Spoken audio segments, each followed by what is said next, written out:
So, we're back. And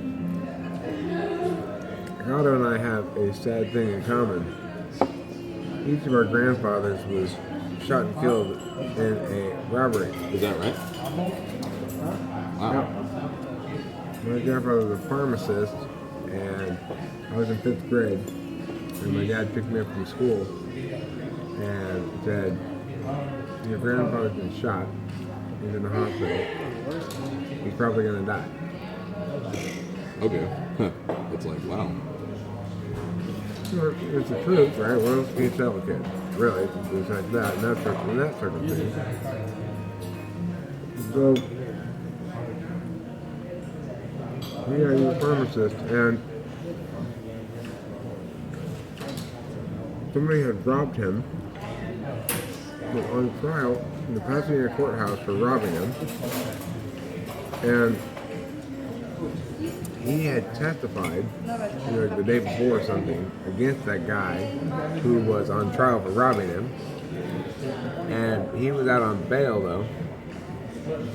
During the lunch break of the trial one of the days, he walked over to my grandfather's pharmacy and shot him 5 times in the stomach.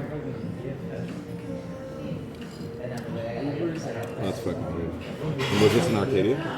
Well, my grandparents lived in Arcadia, but the pharmacy was in Pasadena. It was near where Puba's used to be? No. Well, it's like near Lake and Walnut in Pasadena. Oh. Residential area.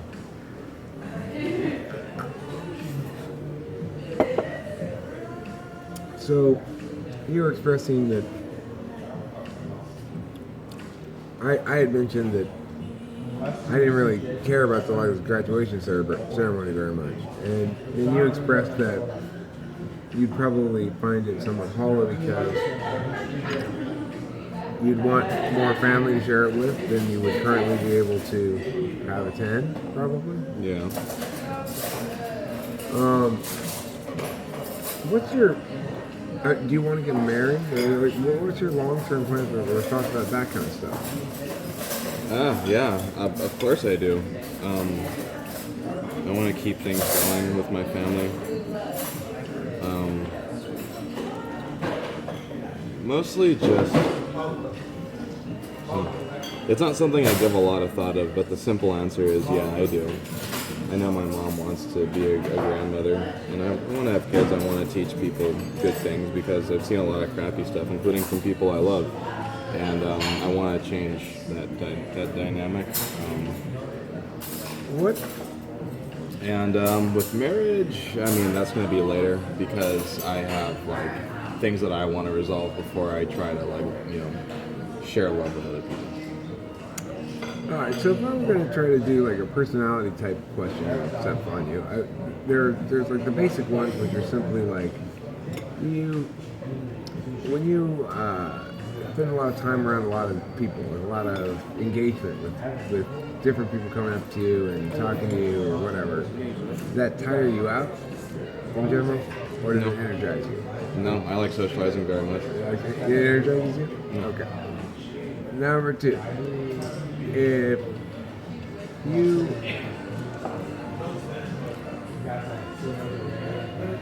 you were concerned, let's say you walked into a room thinking everything was fine. There's a group of people in there, and then you walk out of the room and now you're worried. You're worried that something's wrong. But nobody ever said anything explicitly to you like, this is wrong or something's wrong. Explain to me what might have happened in there that made you come to that, change your mind about that. Say it again. All right. What I'm trying to figure out here basically is how you are where you're gauging your emotional cues of other people from. Like when you determine somebody's mad at you, why do you come to that conclusion? What's led you to that conclusion?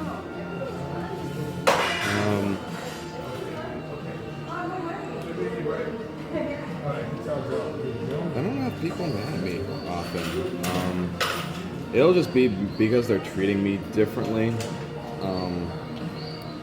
it's always good to consider if it was something that you did, but that tends to happen after the fact. So Treating you differently means normally they'd be like, "Hey, Gatto," and run and give you a hug, and this time they're like, like that kind of. Is that what you mean with behaving differently, or what? yeah, and actually the best way to do it is like, if it's a group of people in a given setting, gauge all of their reactions, because usually it means that, if you have like, okay, if it's a room of people who know of you and they're collectively giving you negative energy, it might be because like there's already something that's gone around about you, and I don't know what I'm getting at here. Okay, it's easier to gauge it from a group of people than one person. Let's say there's an argument at a party. Yeah. People are drunk, but not totally drunk, okay? But, just less careful with their words than normal. And there's an argument happening. What do you think they might, if you were involved in the argument at all, what might they have been arguing about? They started off as an interesting discussion maybe, but it ended up with an argument. What do you think they're going to be arguing about? It might have been my slightly Are you asking like would I have started the argument? No, you didn't start the argument. Nobody started the argument. You guys all started discussing something. Right? And it could be anything. It could be pine cones. Could be what? Anything. Okay. And it ended up with people with emotions. Either feeling hurt or feeling mad or something like that. Yeah. How did that escalate? What happened there? Or would you guarantee that's not going to happen? Hey, what's up? You're the man. Thank you. Actually. And you go to LMU. I am the man, but in a number of respects. I got it. Respect. Respect. You know what I mean? I don't know. You go, oh, well. Yeah, you do. Yeah. What was I saying? About Who would have started this argument? Right, or right. what would have started this? How would it have escalated? Like, you might say, well, it wouldn't have escalated because I'm such an effective peacemaker that I would have stepped in there and facilitated. Or you might say, oh, well, I know how that argument's going to go because I always get in that argument. Well, or somewhere in between. Parties, it's two things. It's like something with someone's love interest, whether it's someone they're getting at. It's usually a guy, because guys are the most impulsive when it comes to hitting on people at parties. I mean, that's just incontrovertible, I think. So yeah, it's either because like someone started hitting on someone that was already taken, or someone was hitting on someone too aggressively, or it's usually just something that happens because someone makes a smart-ass comment. Smart-ass comments are always a way to start shit, because I don't know, it's hard to explain quite how that happens, because I go to a lot of shows, and I know what starts fights. I go to shows in like South Central, East LA, Central City, and like I know what starts fights. It's those two things. What's an example of a smart-ass comment? In my particular case, going to shows where I go, it might be like a skin comment, but anywhere else, like LMU parties, it's usually like two rival fraternity members talking crap about each other, or girl conflict. Smart ass comment. Do people ever get in arguments about ideas? Sure.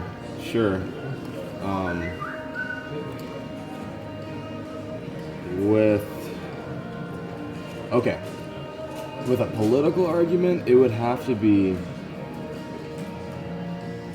we would have to look at it from our particular place and time and place, which is that we're in Southern California, specifically LA County, which is pretty blue on the whole.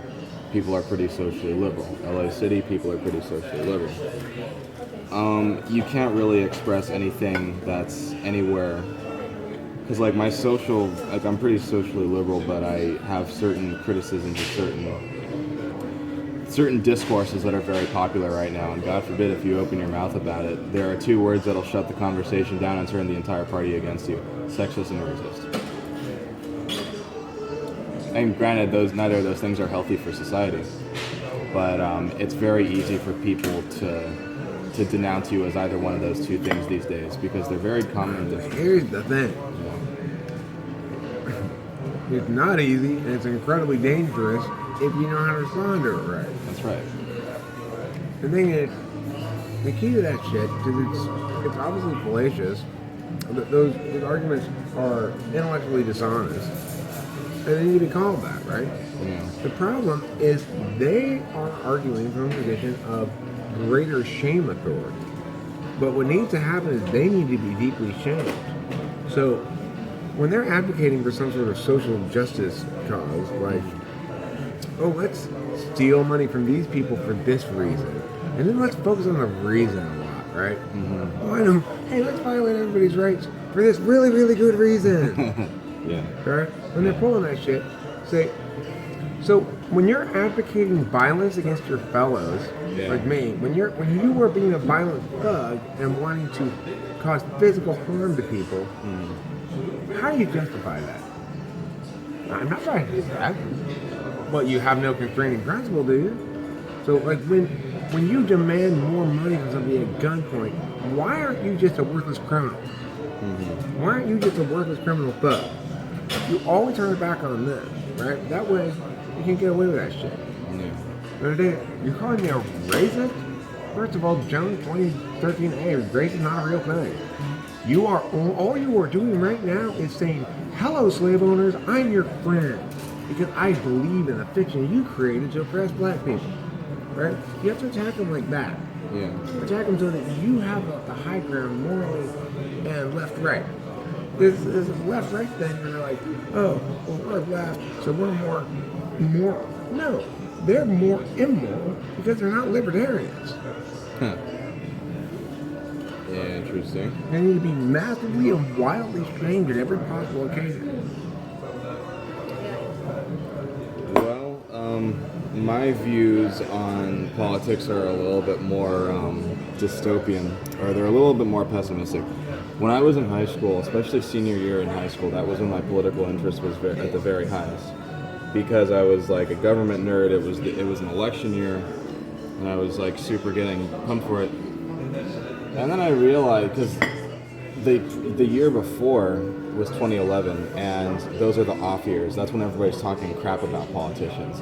And then every 4 years, suddenly everybody has something to say about politics, and they post it on the Facebook, and they get all their likes. And it's like, where have you been the other 3 years?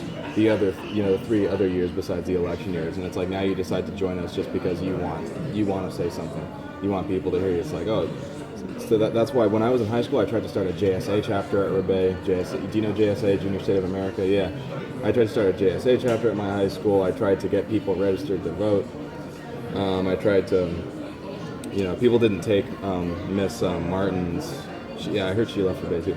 They didn't take her class very seriously, so I tried to like rouse up like more people, and no one was ever into that. And so on pretty much every year that's on election year, everyone's talking crap about politicians and how they wish things were better, and then here comes 2012, 2016, 2020, and everyone suddenly has something to say about politics. Like, oh, so how nice of you to join us every 4 years. Right, well... Talking politics with your peers, especially young peers who don't spend a significant amount of their life dedicated to politics, is really difficult, because they'll say, oh, the government sucks, government structure sucks, and they don't know the structure of government. They can't tell you the 3 branches of government. They say, oh, the courts are so terrible, the courts are racist, and they don't know how many people sit on the Supreme Court. They don't know what they don't know any famous free speech cases or any famous 14th Amendment cases. They couldn't tell you any of that. They just know that they can talk shit about the government, they can talk shit about the courts and the political process, and yet they don't know anything about it. Well, then you need to shame them more. Look, it's not until something becomes shameful that people stop doing it. The liberals won't stop justifying their violence with their lies until it becomes shameful. The conservatives won't stop justifying their violence with their lies until it becomes shameful. And the college kids won't stop seeing stupid, idiotic, weak argument shit until you fucking shame them for it. Yeah. And they deserve to be shamed for that shit.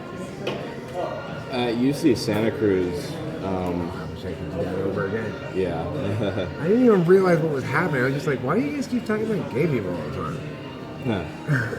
UC Santa Cruz was a nice setting. It was diverse and people were into social issues. And when we were there, we had these placards for our dorm doors if you elected to have one, and it said safe person, safe space. and there were two sides. One had a slug with a gay flag, and the other one was a slug with a flag that said ally. And so if you were not gay but you were an ally, you put that. Okay, so I had that on my door, and it was That is so gay. I know you're not supposed to use the word like that anymore. It was a noble. No, but it no, it's not noble. It's fucking stupid. It was a noble principle then. It's not a noble principle. Well, the fact that they're trying to turn all of universities into a safe space is just mental illness waiting to happen. Because when you get out into the real world, there's not going to be a safe space. It's not about that. It's about the fact that they keep wanting to say, you must be a member of this group. We're reducing you to a member of this group. Yeah. I'm an individual. I don't want you to say I need an ally in a safe space. What if I'm gay, right? And I don't want to fucking reduce to a victim, right? That's the problem. They want to reduce people to victims so they can evangelize them and then they can steal people money and give it to them. Interesting. Right? Exactly what parasites want. Yeah. They want infants that they can paternalize. Yeah. I don't need your fucking governance. I just end up rant sometimes. Yeah. But you know it's important because otherwise nobody's challenging, right? I have no doubt in my mind that you ascribe currently to all sorts of unjustified violence, and you think it's a good idea. Yeah. And you haven't thought it through yet. I'm convinced of this, even though I haven't spoken to you in 8 years. Yeah. I'm involved in violence? And advocating for violence, yeah. Me? Yeah, you. Why would I? Well, you talk. Okay, give me an example of public policies you support. Urban planning, land use. Okay, something else. Do you support, let's say, regulation of businesses? A reasonable amount, not the kind that jacks up property tax and land tax, because that makes it impossible to operate.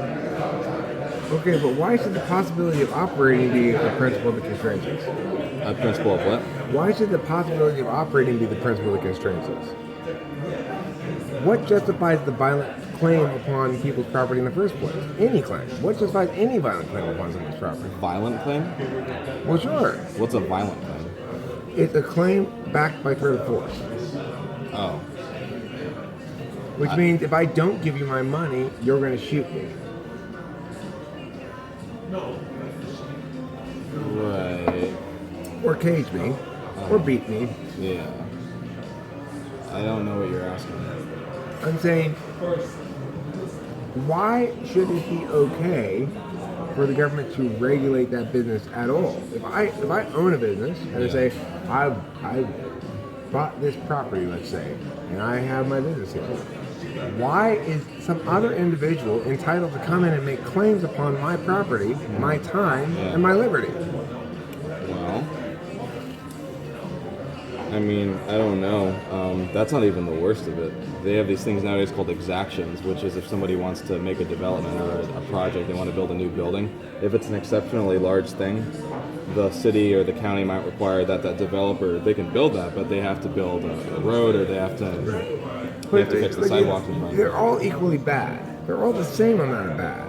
The smallest little rights violation that we justify by saying, oh, it's okay because we have to make sure society is orderly or whatever fucked up reason we give, it's just as bad as the big ones.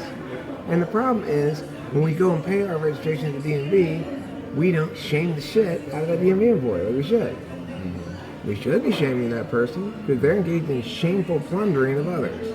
Oh, the fees that the DMV charges? It doesn't matter how much it is, though, right? It's do they have an actual justification for this violent claim upon our person? Violent claim of money, huh? Oh, so is it optional? Do I have to give them money or not? Yeah, you do. If you want to have a car, yeah. So, but it's my car, so if they come take, I can shoot them, right? Because they're a thief, and I get it. That'd be fine, right? In Texas, it is. You can do that. In California, unfortunately, not. Okay, so then in that case, then all the individuals engaged in that are criminals. They're engaged in criminal action, criminal violence against me, and I'm not going to engage in violence back. So what do they get? bucket load upon bucket load of endless fucking shaming. Right? Shaming. Of course. Yeah. Any parasite, if any parasite is going to come and try to make a violent claim upon your personal property, what the fuck should you do? You should shame the living shit out of them. Yeah. That's true. So think about it. Think about which violences you advocate for. Me? Yeah. I mean, which government things are you not actively shaming people for? Or are you saying like, oh, we should have that law? You know, if it's a law that's not, if it doesn't hear the constraining principle, like it's a response to a negative rights violation or something, Yeah. then it is in fact advocating a rights violation. So it is in itself violent. Interesting. How did this get down to I have to think about my violent things or other? Because you indicated a distaste for the lack of political engagement of others, right? Yeah. But I am pointing out that political disengagement is fine. Engagement in favor of violence is bad. Sure. Yeah. And participation in the political system in most conventional ways, unless you are actively attacking it, which you should be at all times, then that's bad.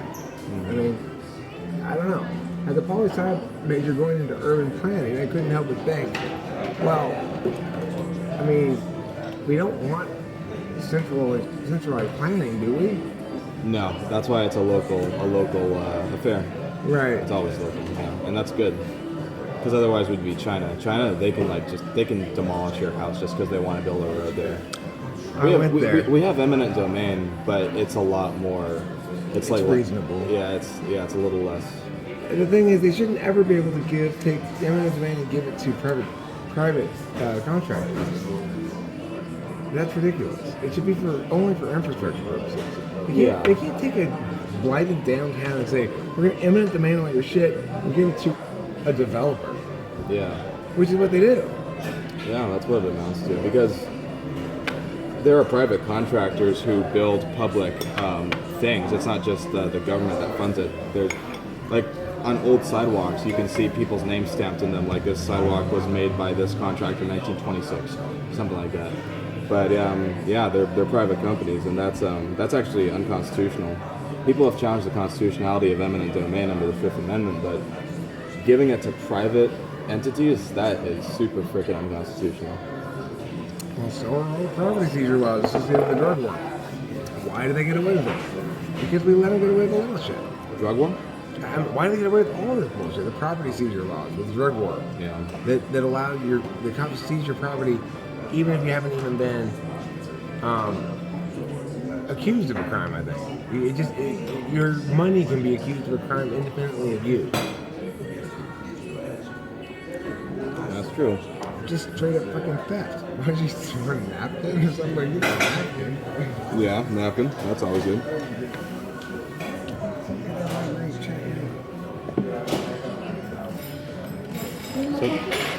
No, I need to check. Somebody paid for it already. Somebody paid for it already. That guy? That's crazy. No way. That's the coolest thing fucking ever. He paid for it? Wow. He told me not to say that. I He told me not to say that. I am always paying for dinner. Nobody ever. He just said he said you was a really nice guy and he see you help people all the time. So. He sees me help people? See me do something nice for somebody. He must think I'm like a And homeless so you guy or something. paying it back. You know, like when somebody does something nice and somebody else does something nice. Yeah, he goes to my university. I've never seen him. Yeah, he said you was a really nice guy and you always helping people. Yeah, I wanted to do something nice for him. Wow. I hope I So I see can him. pay it back, you know? I hope I see him again. Well, you know what is gonna for sure happen is his kindness is going to be documented here in this video. That's like a show. Did you ever see that show, Pay It Forward? I haven't seen the It's movie. one little kid, he had to do a homework assignment, and it was to do something huge that would change the world. So there was a homeless guy, and he brought him home, you know, and then he told the guy said, what do you want me to do for this? He says, I just want you to pay it forward, do something nice to someone else who needs it. And then it just kept on going and going and going until they got paid it forward, you know? He said, if I do something nice to you, then I'll do something nice to somebody else. And Well, there'll be more nice people. That seems nice, right? Yeah. It's Right, well, let's go. It's an act of kindness when you least suspect, you know? That's true. Like a $20 tip.